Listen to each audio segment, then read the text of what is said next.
Everyone hear me? There we go. Good afternoon, everyone. Thank you for coming. Before we get started, I want to share with you an app that's got my interest lately. Or a website, I'm sorry. Netflix.com. Now I have a family. I've got 2 kids. My movie queue is littered with kids' movies. Come Monday morning, we send a couple DVDs back, and I have to remember to update the queue. Sometimes feel like I'm in a foot race with some guy at the Tacoma distribution center for Netflix.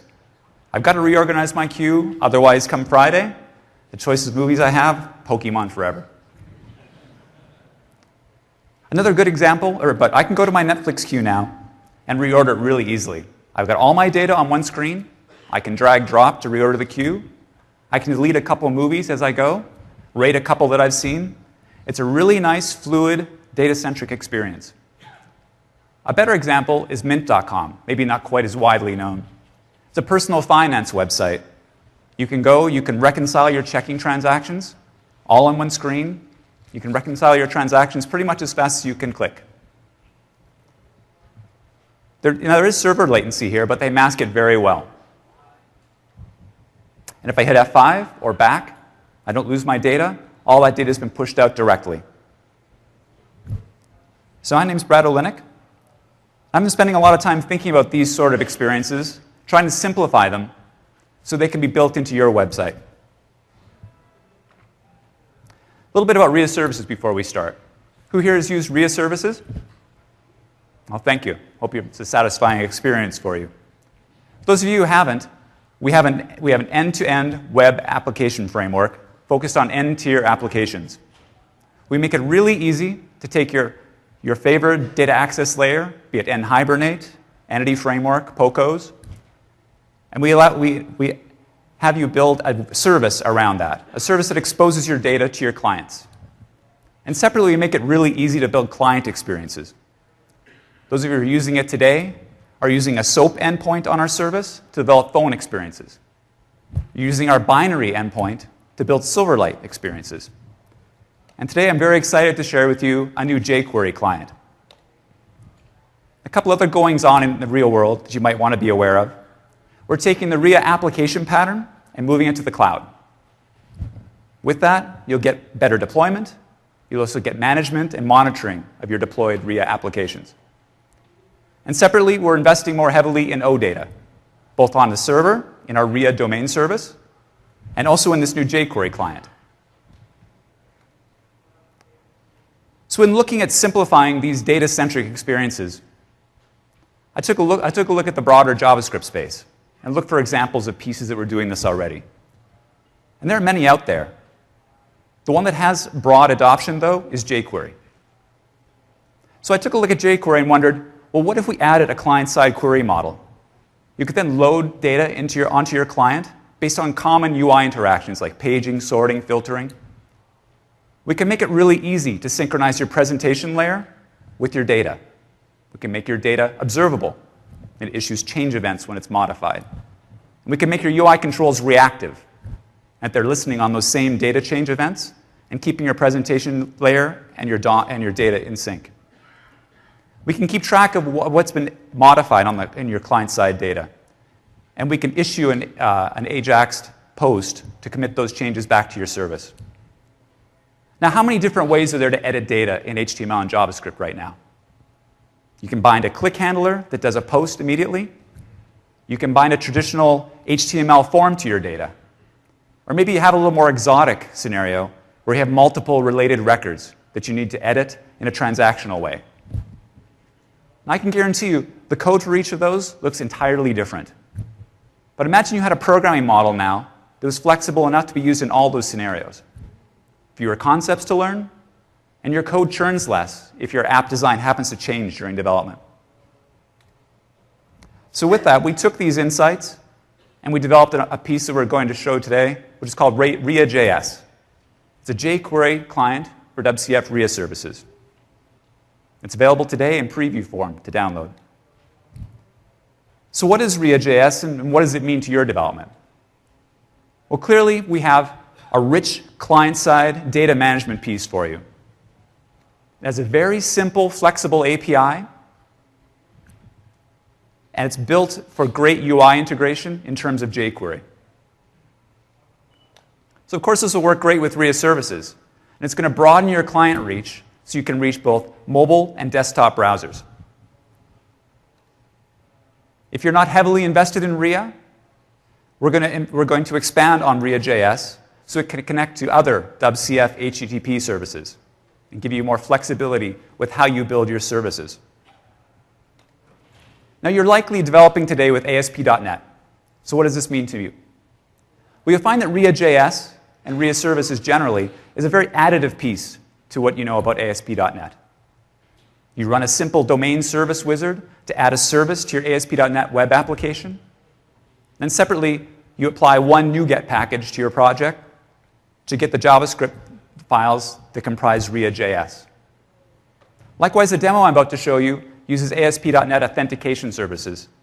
So many of the concepts you know and like about ASP.NET apply to an app built with RIA services.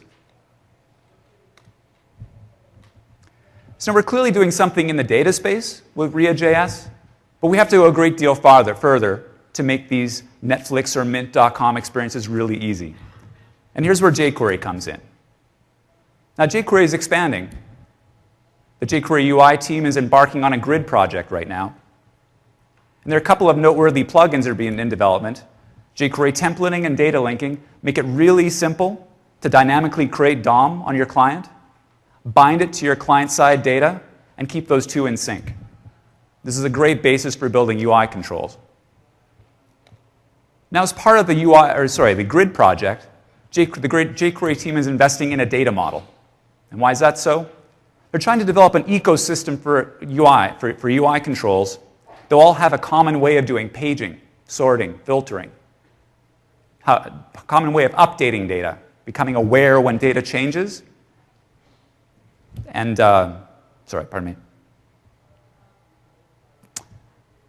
And interestingly, a programming model just like this is an integral aspect of RIA.js. So we started with $.data. This is already in jQuery today. And if you apply it to a jQuery object, it's a way of changing fields on your jQuery object, and jQuery will issue a change data event based on that. So we took this and we created analogs for arrays. $push, $splice. They do the same thing now. You update your arrays through these methods, and jQuery will issue you array change events to the larger application. $.data source is a third piece of this programming model. It's a very simple API by which you can express query, paging, sorting, filtering, to bring data onto your client. We then keep track of that data for you, any updates that are applied to it, and push those back out to the cloud. So we're really happy with this programming model. In fact, we're actively socializing it with the jQuery team. So hopefully, in the near future, you'll see concepts like these make their way into jQuery. Because there's nothing WCF or RIA services specific here in the programming model. This is something that can help jQuery developers generally. So now with that, let's get into a demo.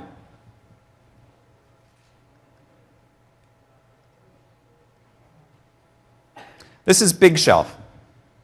You can think of this as Netflix.com for the avid reader. With Big Shelf, I can go and search for books very easily. I can go and flag some books that I want to read later.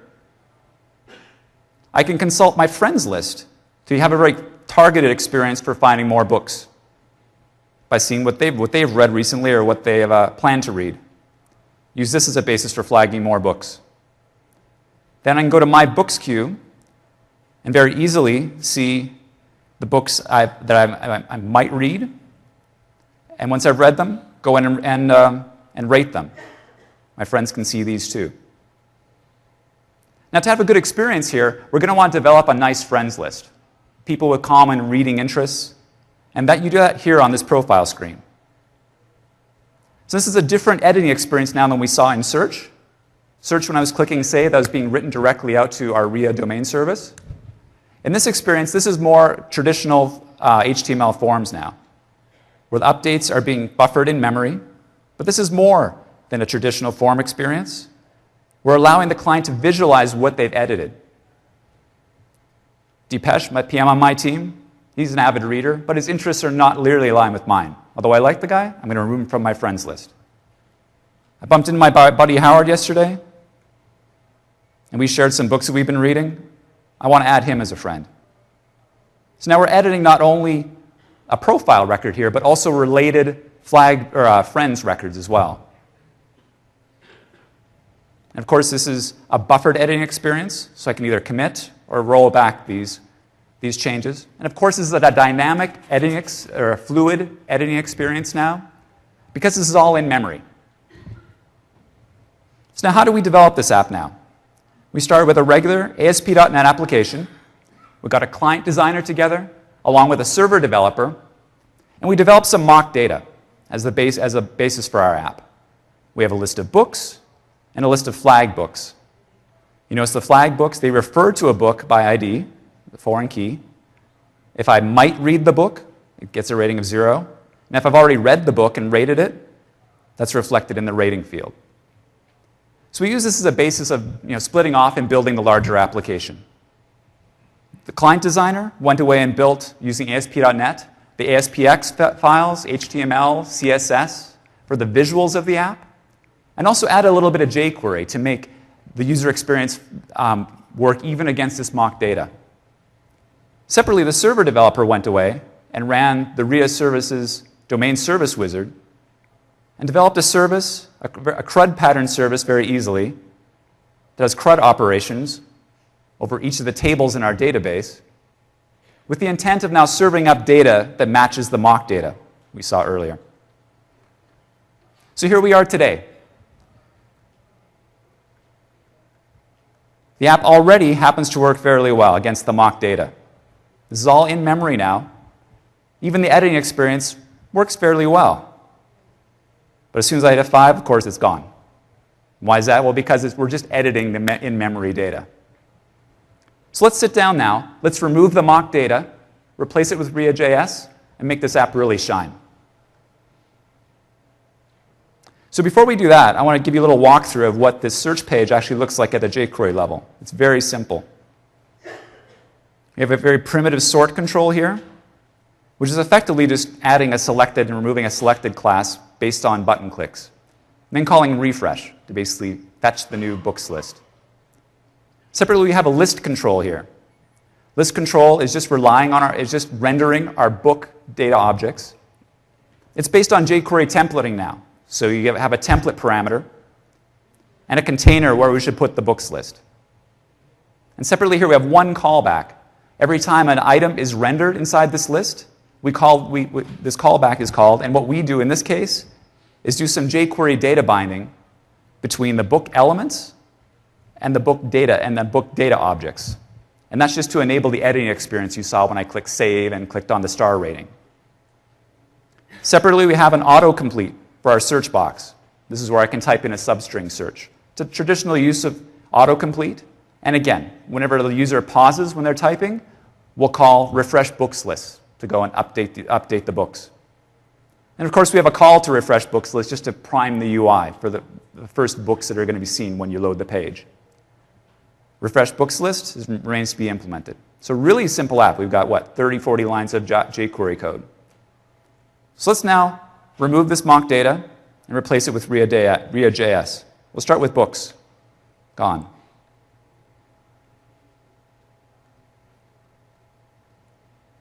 And here we'll run our jQuery plugin for data source.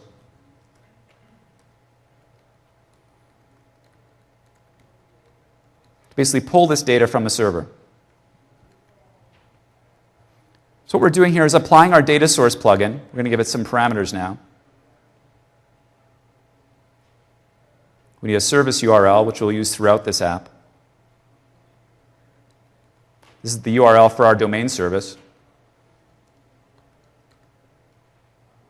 Give it a query method, a method on our domain service.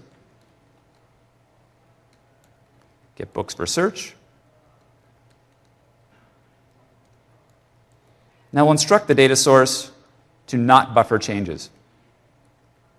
This happens to be the default value for this option, but I'm just driving a point home here.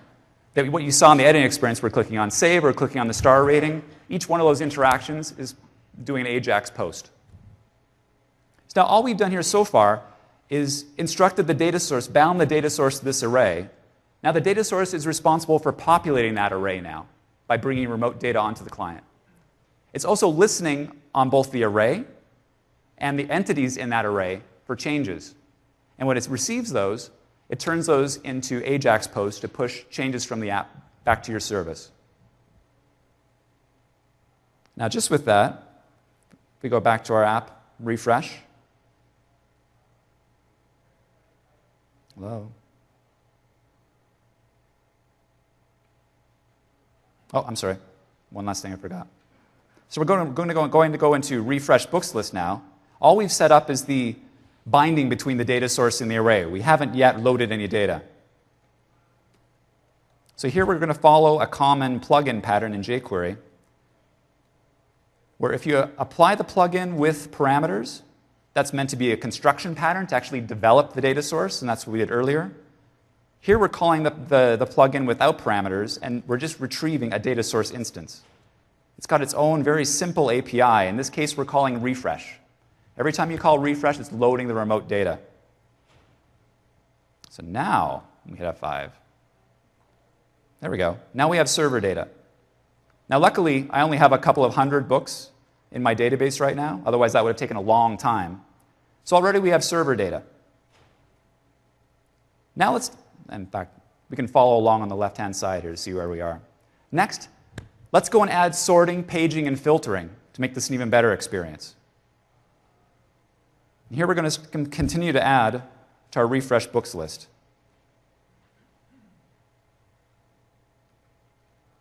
We're configuring options on the data source now. In this case, our sort option.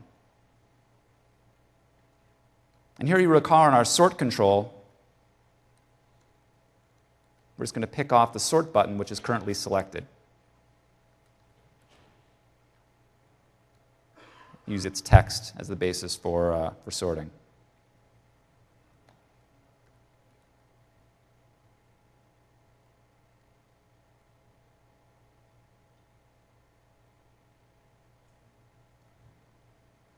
So now all we're doing here is dynamically configuring query parameters for this data source.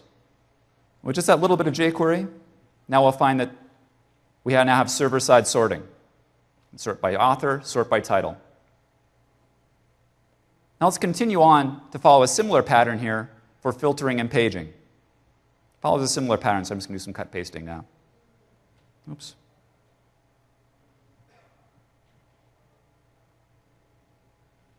Now this looks very similar now. We're creating a filter descriptor saying, I want to filter on the book's title. I want to do a substring search on those books. And the value that the substring I'm searching on is the value I'm picking from our search box. This is the autocomplete search box you saw. And following the same pattern, we're now changing the filter parameters on our data source. Hit F5. Now I can search for books on link.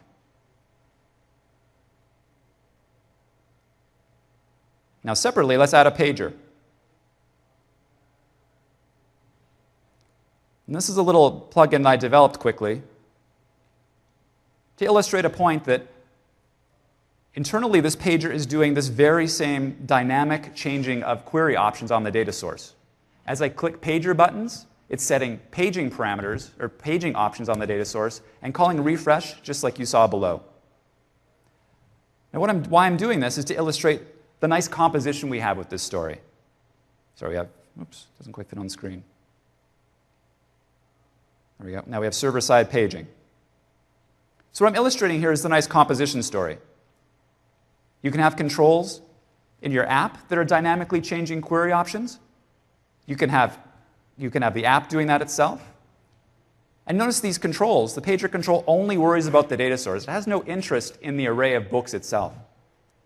Separately, you can have UI controls now that only depend on the array. They have no awareness of the data source itself because it doesn't need to.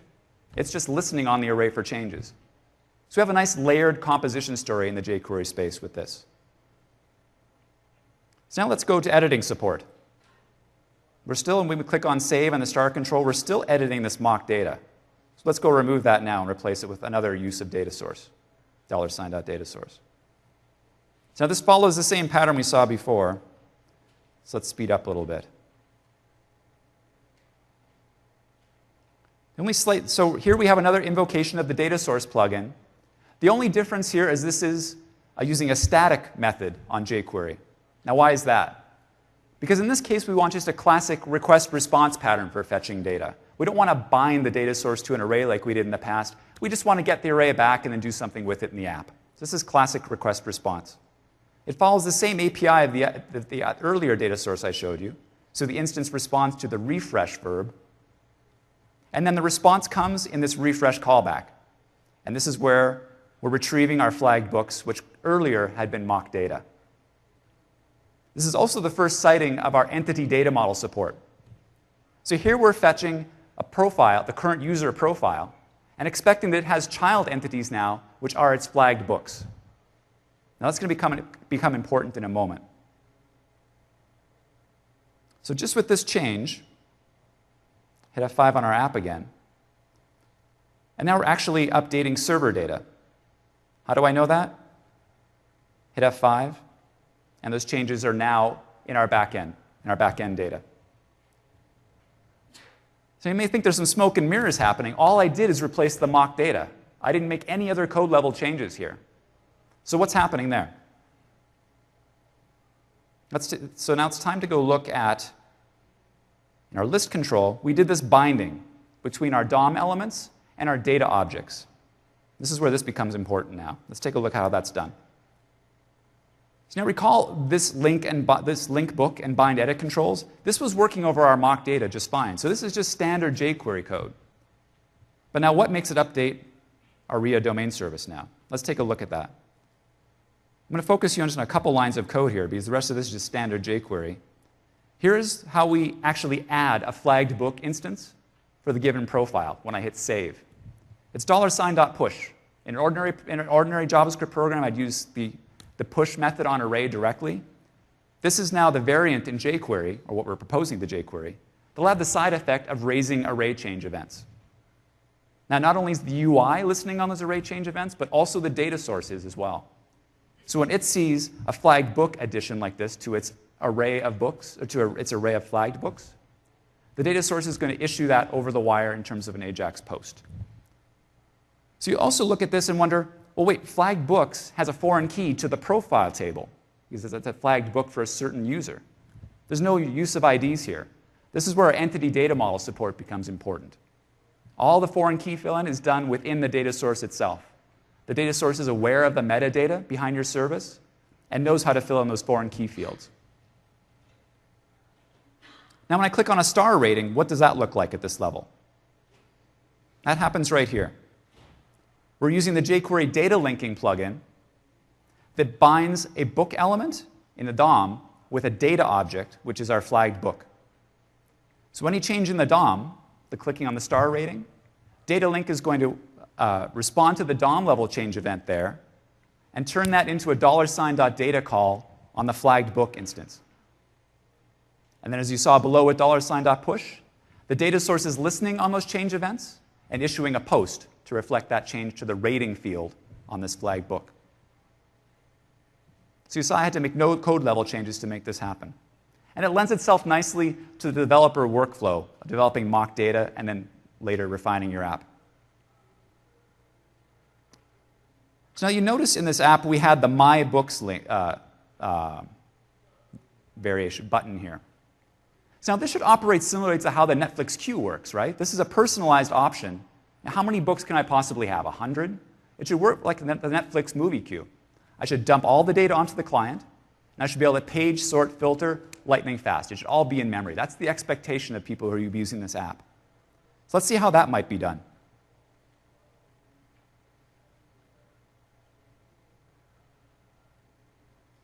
It's a simple, well, actually not so simple, variation on how we're using data source. It's going to look a little arcane, and you'll have to walk us through it.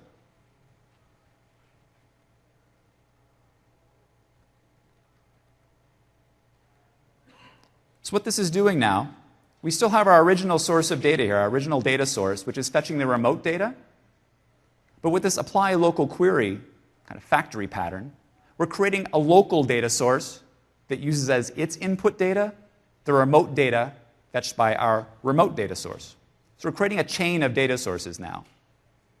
And now the local data source, which is now bound to this books array, it has the same API as the original data source. You do paging, sorting, filtering, following the exact same API. But that query is evaluated in memory with a very simple in-memory query processor. The only other change we have to make here, since we have chained data sources now, on the first refresh, we have to make sure we refresh both the data sources. The remote one, which will bring over our server data, and separately our local one, which will apply our local queries now.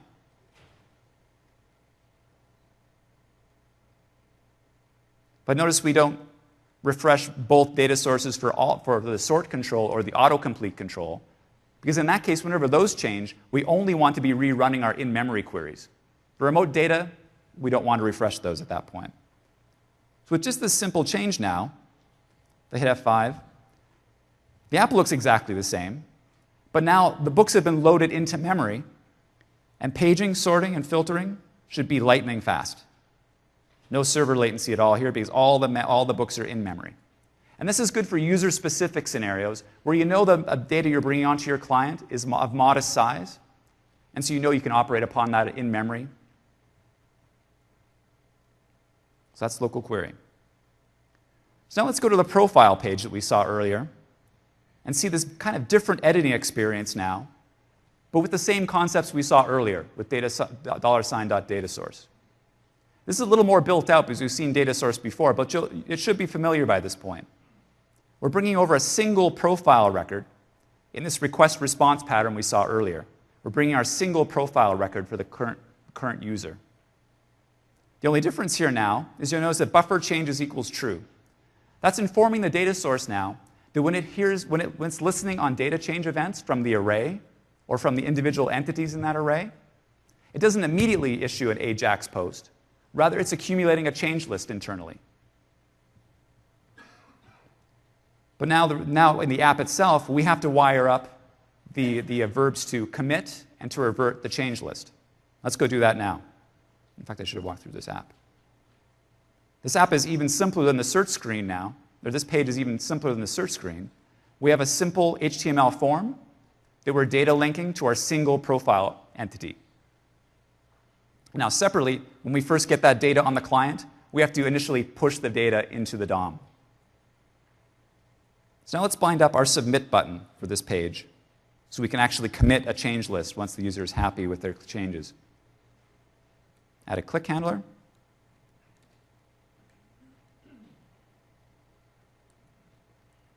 This is yet another verb on the data source.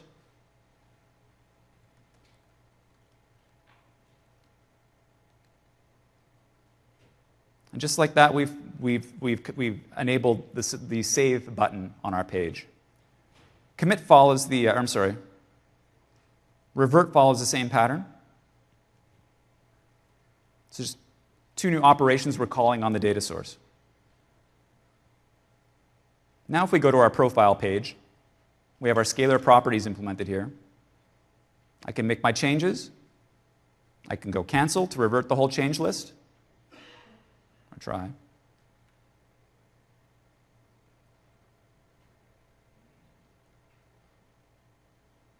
I'm sorry, let's move on. Let's see if update happened to work. No, we'll have to move on. What did I miss here? Let's keep going.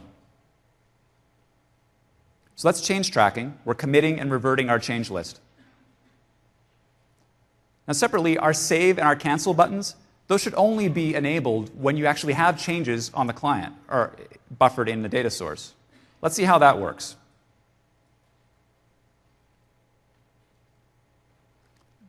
The data source itself can issue events.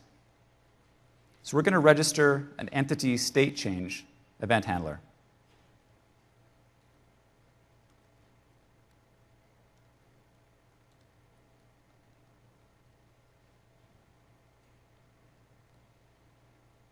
So what is entity state now? So we're accumulating a change list internally inside this data source. And in the course of doing so, every entity that's in the data source, we're tracking its state. And what does that look like? We're tracking its state and we're exposing that over the data source API. So what we have here is simple jQuery code that's either enabling or disabling the save and cancel buttons. Now, how are we determining whether those should be enabled or disabled? On the data source, we're calling getEntityState on our current profile record. So now, when this profile entity has been updated on the client, it's going to transition to either the updated, added, or deleted state, depending on what operation's been performed on it. Now, these changes are only on the client, in our client-side cache. When the user clicks submit or commit, or does their commit changes, all the entities involved in our change list are going to transition to their server states, either updating, adding, or deleting. And it's going to be in that state for the duration of the AJAX call to your service. When that AJAX call completes, and we've verified now that the server data is in sync with our client data, all affected entities transition back to the unmodified state. And based on this, we can now have disabling and enabling of the save cancel buttons.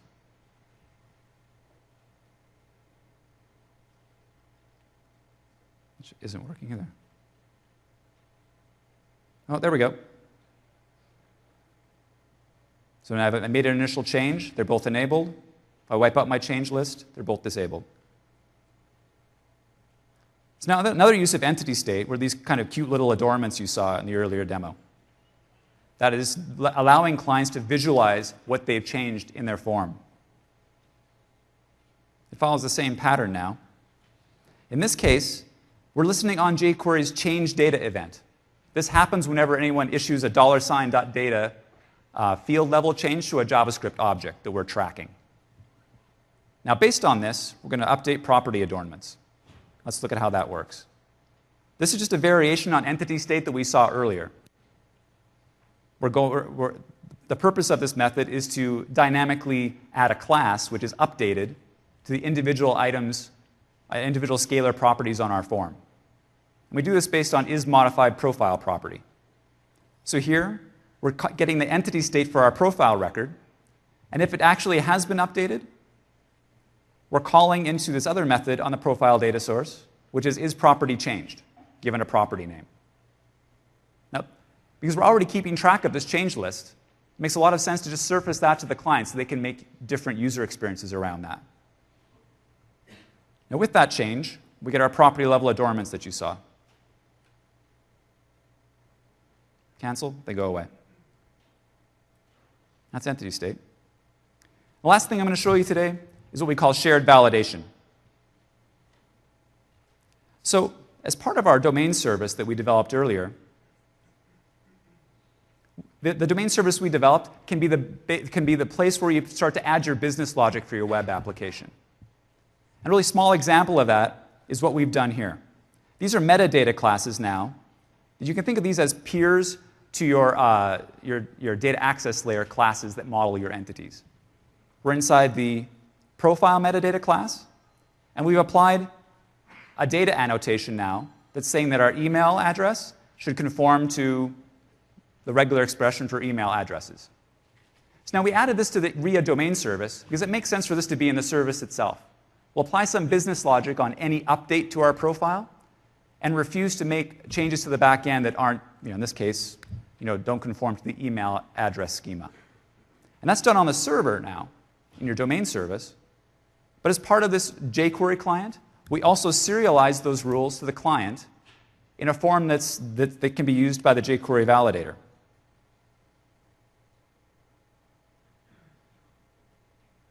So with just that one code level change, we find that we have the jQuery validator now is nagging us that I've inputted an incorrect email address. Let's go take a look at what that looks like at the JavaScript level. This is just a trivial use of the jQuery validator. It's taking our form, applying the validator plugin, and as rules, we're just retrieving these from the data source itself. These have been serialized over the wire as part of the metadata that comes with the first hit of a RIA domain service. And then separately, we have to kick the validator explicitly to go and remove or add errors based on data changes to scalar properties in our form. So let's recap what we saw today.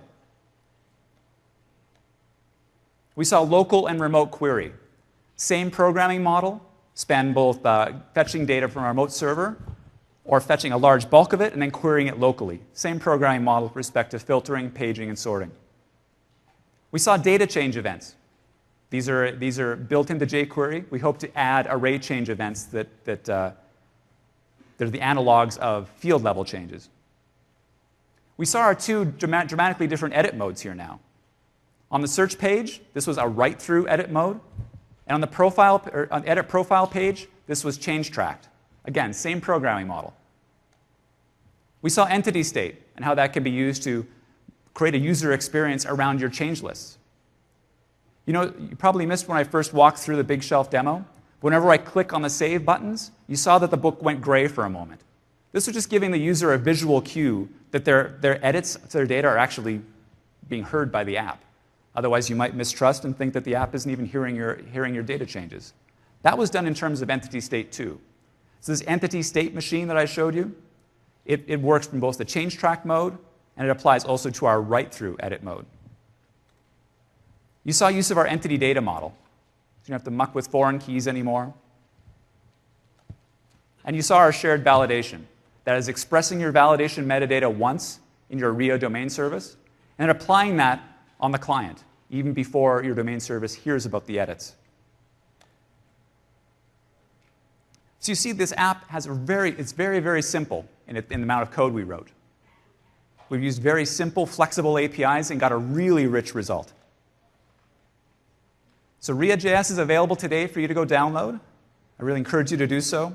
This is a preview now, so I really would appreciate your feedback, and importantly, feedback for additions. We're going to be broadening this out and building this out. We want this to be a great tool for developers. So please tell us what's missing that would keep you from using this in your apps. And with that, I'll take some questions. Here's some information on where you can download RIA.js. We have one link at the top here that'll take you to a set of steps to actually get this working on your system. And with that, I'll take some questions.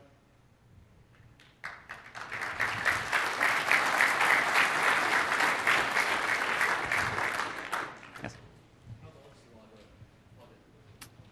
You know, that's something I forgot. The question was, how big is the library? You know, that's something I should have prepared. I'll tell you, it's about 6 or 8 JavaScript files right now. They're each less than a couple hundred lines of code. I think it's roughly in the size of jQuery itself right now. Anything else? I'm sorry? The timing on the data grid? That's a good question. It's in progress right now. We're going through various stages of development, I'd say later this year, but I can't remember the actual time frame now. Sorry, I should have that. It's easy to find online, though. Just go and Bing for jQuery grid. It'll take you to a wiki. It'll give you all the planning steps they're going through, and the timelines as well, I believe. This is probably a RIA newbie question. Sure, go ahead. How the user's identity is flowing through the data set. Oh, yeah. Great question. How is the user's identity flowing through this? As I mentioned really early, we're using ASP.NET authentication services here. So there's nothing really new that's happening here. When we first log in, it's returned a cookie back to the client. And then from that point on, all the HTTP requests, I'll use that same cookie. Oh, yeah. I'm sorry, guys. We're running over. Is there any further questions?